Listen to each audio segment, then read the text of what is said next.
We are absolutely delighted and fired up today. Werner has joined me in the studio, and we met at a seminar last year. It was about, 5-6 months ago. And I was just so blown away by his passion. I mean, he's in a left brain industry, numbers, data, and he was the most excited guy in the room about his industry, what he does. And I'm really thrilled that you joined us, so welcome to the studio. Thanks a lot, Andrew. Okay, so I mean, obviously you're in a company you're in a type of business that I don't fully understand, but I do understand one thing. One thing we teach in any business is to know your numbers, to track your numbers, because if you're not tracking numbers and you're not tracking data, it's easy to lose profit. And in your business, as I understand it, companies are losing profit hand over fist. So before we get to that, tell us who is Autolytix and what do you do? Give us a brief rundown on the company. Autolytix is basically a continuation of what I've done in the corporate environment. I've been in the fleet management industry for the last 20 years. Okay. And because of my background in transport economics, my task was always to commit these leasing companies to the next 5 years of what they should be paying on their fleet. Okay. And soon I've learned that that wasn't a very, very easy task to do, because I had to start gathering huge numbers of data, talk to manufacturers out there, dealers out there, parts pricing, labor pricing. And one thing that I've picked up is because of the data being so fragmented in the life cycle cost automotive industry, I found it very difficult to actually collate and compile those numbers to commit a company for a 5-year contract. Right. 120,000 kilometers on whatever vehicle.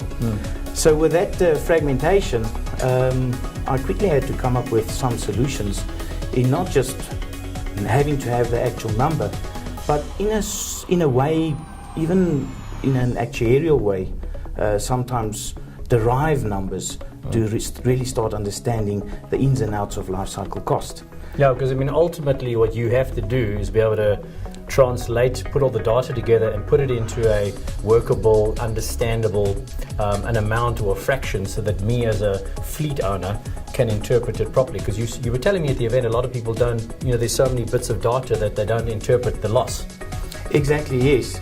Yeah, and obviously being in the leasing industry, we've been working with a lot of fleet management companies, fleet-dependent companies working with the fleet or dependent on the fleet to actually have their goods and services delivered. Right. And what I quickly picked up is that environment requires such an operational administrative mindset. You normally have your fleet manager with a team, you do your administrative compliance tasks, and the day-to-day stuff, it's vehicles, it's deliveries, it's drivers, and all of those actually take up a lot of time and takes a lot of effort and many hanging balls, balls in the air.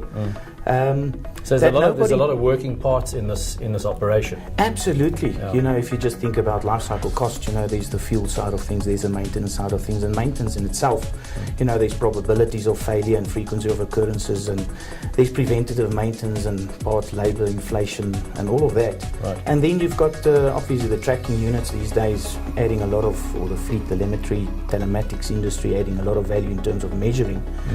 But the problem is it's all fragmented. It's Right. not all coming from one supplier. Yeah, and they don't talk to each other. And they don't talk to each other. Yeah. So it makes it very difficult for a fleet manager. I actually believe fleet managers out there are brilliant people, because they know how to deal with complexity, and they're doing a very good task at the end of the day as a non-core function within their business to get their products delivered. Right. But at the end of the day, because of what is expected of them to actually keep within budget, they don't have the time necessarily to go and sit down and to analyze the numbers and really start understanding what is the big picture, what is driving actually my cost, and where can I actually improve. Right. And it's actually based on that principle that I have formed Autolytix, and not really to only give you to make you see the picture, but really to understand the picture and what lies beneath the surface.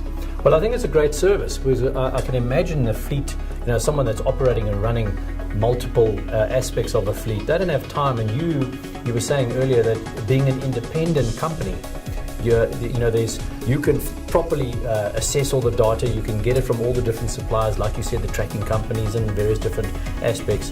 Put it into a readable, manageable thing or a document to showcase where they're losing money.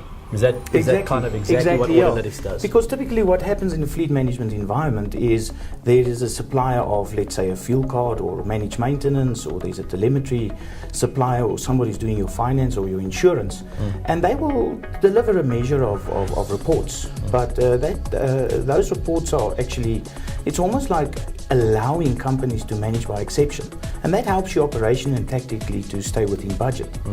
But the problem is that there's not enough time for that fleet manager to really go and interpret the data. So even if he wanted to do that, the data is not available to actually make sense of each vehicle in the portfolio of vehicles to understand where are the opportunities for improvement. Who is the person that needs to contact you? Because one of the biggest problems in most companies and most businesses, and we teach this, that you don't want to go looking for the wrong person. And this video is put together so that the right person can find you. Who is the person that should be contacting you to use the services for Autolytix? Who is that person? The Autolytix Lean Fleet service, as we provide it to the market, is specifically designed to reduce fleet cost. And because it's such a revolutionary new way of looking at your fleet cost, because it goes beyond reporting into the analysis space, interpretive space, and then also deriving the actionable insights and the programs to actually achieve the results. This is very particularly on the agenda, should be on the agenda of the CFO, because the CFO at the end of the day is responsible to have the right ratios and the numbers ticking over.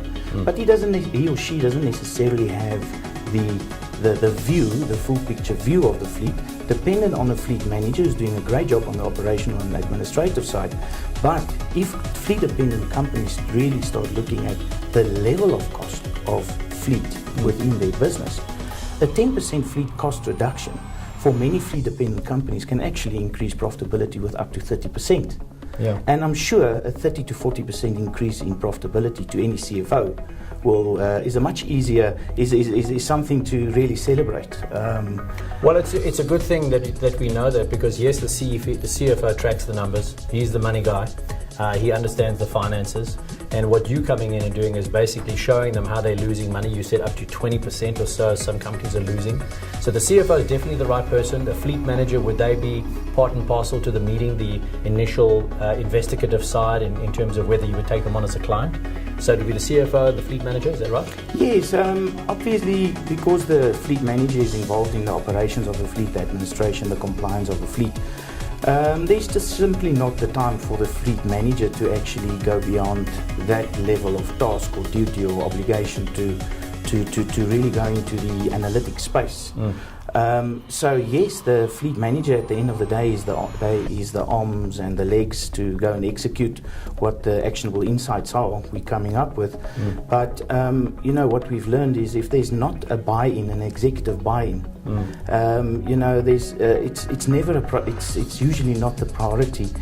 People are trying obviously to save some cost, but they certainly need a dedicated a service or a dedicated function within their business, and I think it will be very, very difficult for a fleet manager to do both.